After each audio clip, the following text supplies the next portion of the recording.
Trong họ hàng nhà rắn, con nưa và con chăn trông bề ngoài khá giống nhau, đều thuộc họ chăn, người thường rất khó có thể phân biệt. Nưa và chăn khác biệt lớn nhất ở chỗ, con nưa có độc tố gây chết người, đã có không ít vụ việc đáng tiếc xảy ra ở Việt Nam do nhầm lẫn giữa hai con vật này. Vậy con nưa là con gì mà nguy hiểm như vây? Con nưa còn có tên gọi khác là rắn hổ bướm, là một loài bò sát có hình dạng bên ngoài rất giống con chăn, nhưng lại có độc nguy hiểm. Nưa có 2 sợi râu dài, trong đó có chất sệt sệt màu trắng giống như mù cóc, rất độc. Nưa thường phun chất độc từ 2 chiếc râu này để giết con mồi và tự vệ. Nưa thường trú trong bọng cây, tại những vùng rừng ẩm ướt. Còn các loại chăn lại thường sống trong hốc đá hoặc đào hang trú ẩn. Tiết và mật chăn đều không độc, nhưng tiết và mật nưa lại tuyệt đối không được ăn. Trong thịt con nưa có độc tố. Những người ăn nhầm phải thịt nưa thường bị ngộ độc với các triệu chứng như sốt cao, lạnh run, vã mồ hôi sau cơn sốt, kèm theo nôn, đau đầu, chóng mặt, rối loạn tiêu hóa, tổn thương gan. Nặng thì ngộ độc có thể gây tử vong. Những người ngộ độc nhẹ vẫn phải đi cấp cứu và điều trị dài ngày. Ở nước ta đã từng ghi nhận một số trường hợp ngộ độc nặng và chết sau khi ăn thịt nưa. Hiện tại, do chưa có huyết thanh kháng độc con nưa, nên việc chẩn đoán, chữa trị kéo dài và gặp không ít khó khăn. Con nưa là loài bò sát ít gặp hơn chăn. Theo kinh nghiệm của những người đi rừng lâu năm, nưa là một loài bò sát có hình dạng bên ngoài rất giống con chăn, nhưng lại độc như rắn. Điểm khác biệt rõ nhất của con nưa với con chăn là con nưa ngoài 2 lỗ mũi còn có 7 lỗ hô hấp khác, nên dân gian thường gọi là chăn 9 mũi. Đầu chăn khi bò thường trườn sát đất, còn đầu con nưa khi trườn hay ngóc lên, răng chứa đầy nọc độc như rắn. Mùi của con nưa rất hôi. Nưa có mùi rất hôi như xác chết lâu ngày, đứng xa cả chục mét vẫn nhận ra. Độc của nưa rất nguy hiểm. Tốc độ của con nưa khi di chuyển rất nhanh, có thể phóng lao như rắn.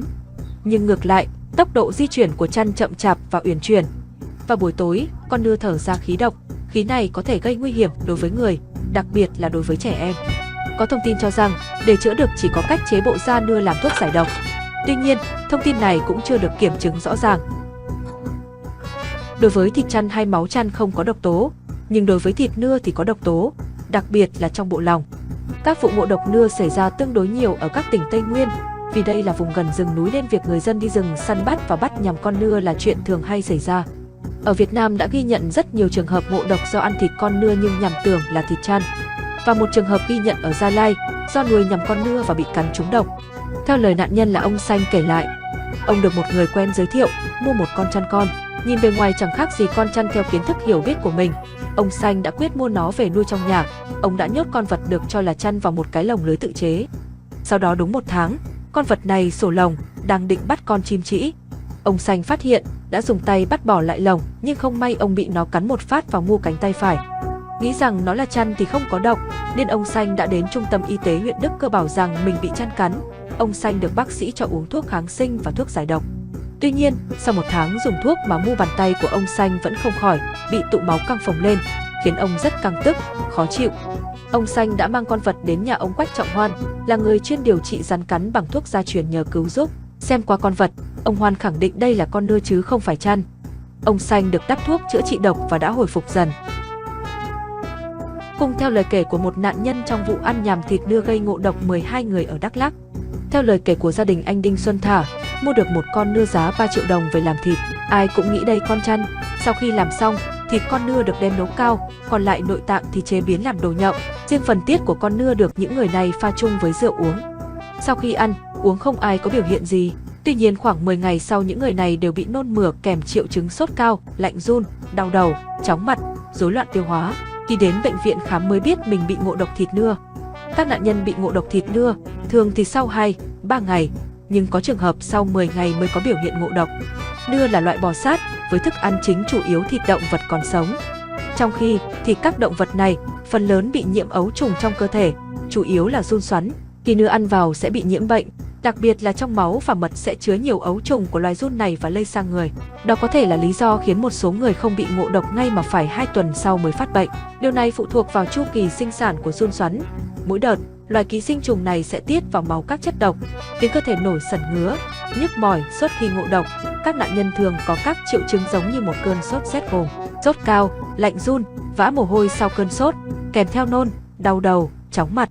Một số người còn bị chảy máu mũi, máu tai. Ngoài bị ngộ độc do độc tố tự nhiên có trong thịt nưa, việc pha máu uống rượu còn tăng nguy cơ nhiễm ký sinh trùng, còn có thể bị nhiễm vi khuẩn nguy hiểm như liên cầu khuẩn, các loại virus. Hiện thông tin về nưa còn hạn chế, rất ít người biết con vật này. Song, cũng như các động vật hoang dã khác, chúng có thể chứa độc tố, khi con người ăn phải dẫn tới các phản ứng ngộ độc. Cơ chế tương tự như nọc độc của cóc, nấm. Do đó, tốt nhất, người dân cần cảnh giác với loài động vật hoang dã này. Theo các bác sĩ, khi có dấu hiệu ngộ độc, cần nhanh chóng gây nôn cho nạn nhân để thải hết chất độc ra ngoài. Chúng chỉ tồn tại trong dạ dày tối đa 6 tiếng, nếu chuyển xuống ruột non, việc gây nôn hoàn toàn vô tác dụng. Cũng theo như khuyến cáo, không chỉ nưa, ngay cả chăn, người dân cũng không nên dùng mật sống để uống tươi. Từ lâu y học cổ truyền đã nói đến tính độc của mật chăn tươi, biểu hiện ngộ độc sau uống là đau bụng, co giật, nếu uống quá nhiều sẽ gây vàng da và đỏ mắt. Mật chăn nên sử dụng sau khi đã qua chế biến, cụ thể là sấy khô tán bột để dành dùng dần. Bên cạnh đó là thói quen thu hái và sử dụng các loại thực phẩm ngoài tự nhiên như thịt động vật, các loại nấm, lá cây rừng để làm thực phẩm của người dân, cộng thêm việc thiếu hiểu biết trong cách phân biệt, chế biến thực phẩm. Đó là các nguyên nhân chính gây nên những vụ ngộ độc từ thực phẩm tự nhiên giống như các vụ ngộ độc thịt nưa. Hy vọng với thực thông tin trên, mọi người đã biết được nưa là con vật như thế nào. Bạn cần phải biết phân biệt nưa với chăn để tránh những điều đáng tiếc. Tốt nhất là tuyệt đối không ăn thịt nưa ở bất kỳ hoàn cảnh nào.